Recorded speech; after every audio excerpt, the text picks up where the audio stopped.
नमस्कार। आज हम यूरिनरी ब्लैडर कैंसर के बारे में कुछ बातें करेंगे। यूरिनरी ब्लैडर होता क्या है? यूरिनरी ब्लैडर मतलब एक हमारा पेशाब का थैली, जो हमारी किडनियाँ होती हैं उनसे पेशाब बन के यूरिनरी ब्लैडर में आकर के स्टोर होता है। उसके बाद पेशाब किया जाता है। जो यूरिनरी ब्लैडर है उसकी कुछ लाइनिंग होती है जिसको यूरोथीलियम बोला जाता है। यूरोथीलियम, जब ये कैंसर होता है तो ये यूरोथीलियम जो इसकी लाइनिंग है उससे अराइज होता है, उससे स्टार्ट होता है और धीरे धीरे टाइम के साथ साथ ही पूरे ब्लैडर की जो हमारी लाइनिंग है उसको इन्वॉल्व कर देता है। जनरली किस पेशेंट्स में होता है? जो पेशेंट्स जनरली 40, 50, 60 ईयर्स के ऊपर की एज के होते हैं उनमें ये कैंसर जनरली होता है। अब इसमें क्या कारण है, ये क्यों होता है? एक स्मोकिंग हमारा एक बहुत बड़ा रिस्क फैक्टर है इस कैंसर के लिए। टोबैको को किसी भी क्वांटिटी में लेना या किसी भी फॉर्म में लेना ये कैंसर का कारण होता है। इस कैंसर में पेशेंट्स को क्या सिम्टम्स होते हैं?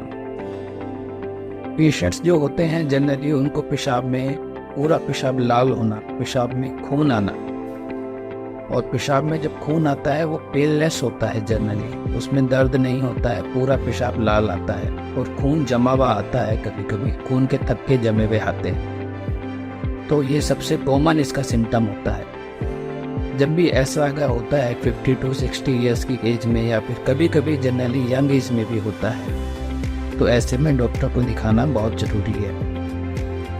अब इस कैंसर में हम लोगों को क्या किया जा सकता है, क्या करते हैं हम लोग? जब पेशेंट हमारे पास में आते हैं इस तरह के, तो सबसे पहले हम लोग कुछ पेशाब के टेस्ट करते हैं देखने के लिए कैसा पेशाब है, उसमें कोई इन्फेक्शन है या कुछ और कारण तो नहीं है पेशाब में खून आने का।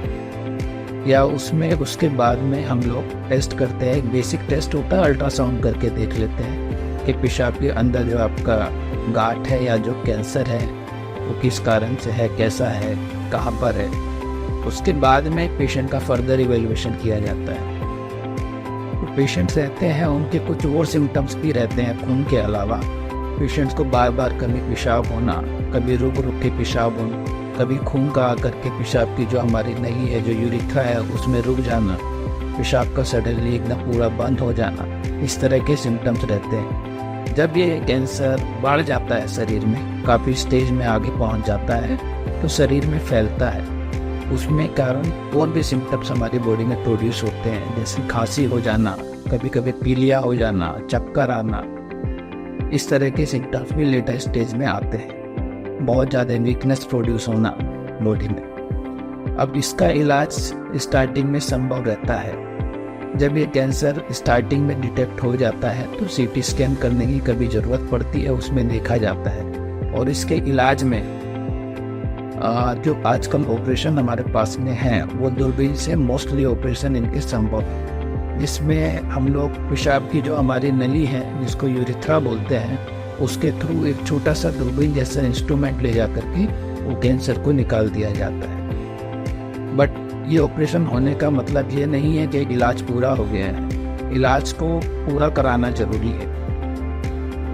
उसकी जो बायोप्सी रिपोर्ट आती है उसके बाद आगे का इलाज किया जाता है। अगर ये जो कैंसर है आपका यूरोथीलियम लाइनिंग में ही था, अगर मसल्स में नहीं गया था, वो ब्लैडर से आगे की जो उसकी लेयर होती हैं उनमें प्रोग्रेस नहीं किया है, तो कुछ दवाइयाँ ही दी जाती है, पेशाब की थैली में डाली जाती है। उसके कारण उसका इलाज आगे के लिए फॉलोअप में रहना होता है। और अगर ये कैंसर मसल में चला जाता है, जो ब्लैडर की लाइनिंग होती है, तो उसके बाद इसका बड़ा ऑपरेशन संभव रहता है। तो जो भी पेशेंट्स रहते हैं जिनको पेशाब में खून आता है, जलन होता है, बार बार रुकता है, खून का थक्का आता है, तो प्लीज़ ऐसे में जाकर के पेशेंट्स लोग अपने डॉक्टर्स को ज़रूर कंसल्ट करें। Thank you.